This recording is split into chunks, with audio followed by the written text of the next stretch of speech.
Are you wondering what skills you'll need to master to become a top sales performer? Hit that subscribe button if you want to stay up to date on proven sales strategies, and click the bell and you'll be notified each and every week when I release a new video. All right, fundamental skill number one. Top sales professionals are always prepared. Now, what does that mean? Well, it doesn't mean they spend hours prepping for a meeting.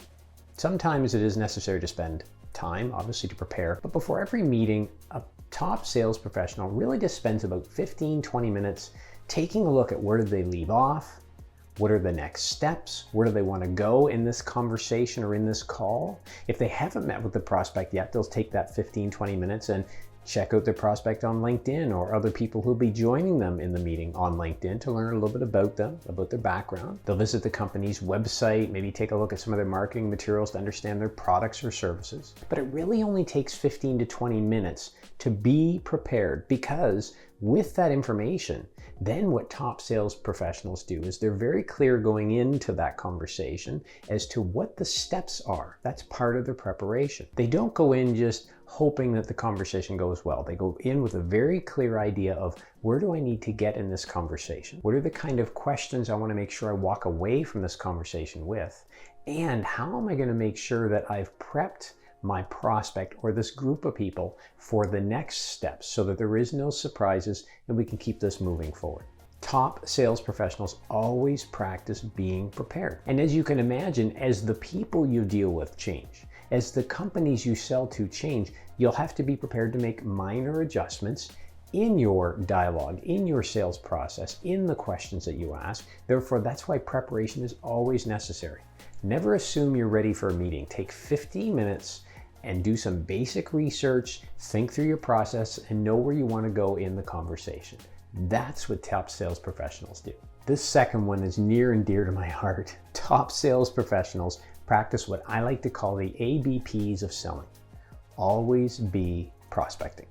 If you follow somebody around who's been in sales for any period of time, you'll find it amazing how they're constantly connecting with people. But if you look deeper, notice the questions they're asking. They're constantly qualifying people as they're connecting. So they walk up to somebody in a room, for example, they're going to shake their hand, say hello, they're going to introduce themselves. They're immediately going to go into, so what do you do for a living? Where do you work? What kind of position are you in? What they're trying to do is figure out, is this a qualified prospect?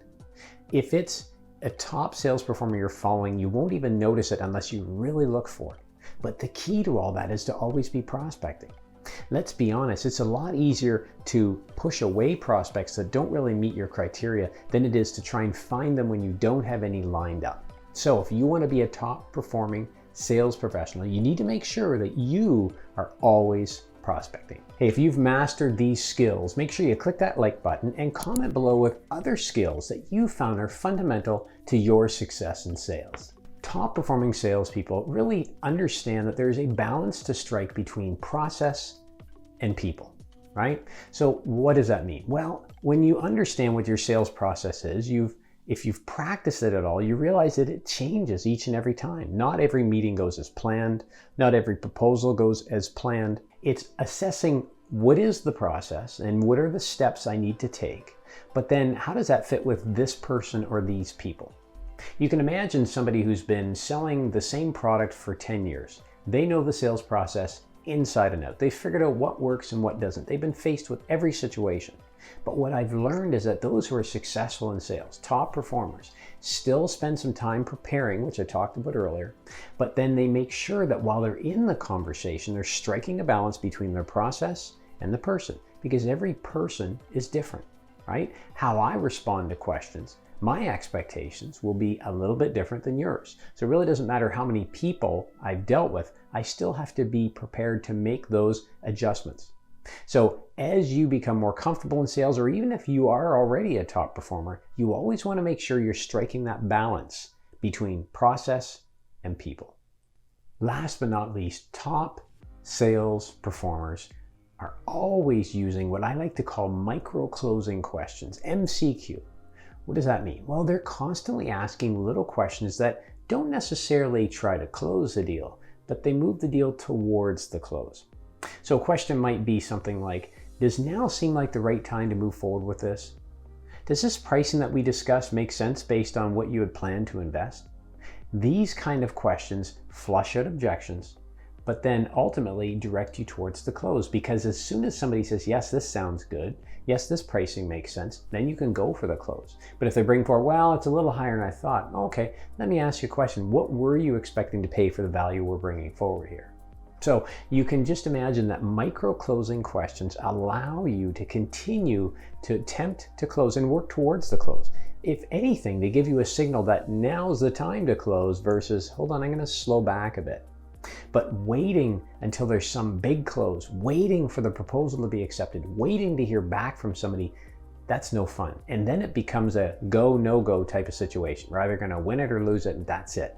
By using these micro closing questions all the way through the sales process, you're always very clear on where you're at with your prospect and what they may need to overcome any objections and move them towards the close. So make sure you introduce micro closing questions into your script and into your sales process. If you're anything like me, you'll know that follow-up, next to prospecting, next to closing, follow-up is one of the most important skills that any salesperson needs to master. For that reason, in the description, I've included a link at no cost to you to my 18 follow-up scripts that convert. This is a resource I put together based on my client success in using various scripts we worked out to close business. And I'm sure if there's 18 of them, you'll find at least a couple that'll work for you. So check the description. There's a link down there. Click on it and you can have access to that right away. Make sure you like this video and subscribe if you want to stay up to date on all the future videos that we have coming out each and every week on how to sell more.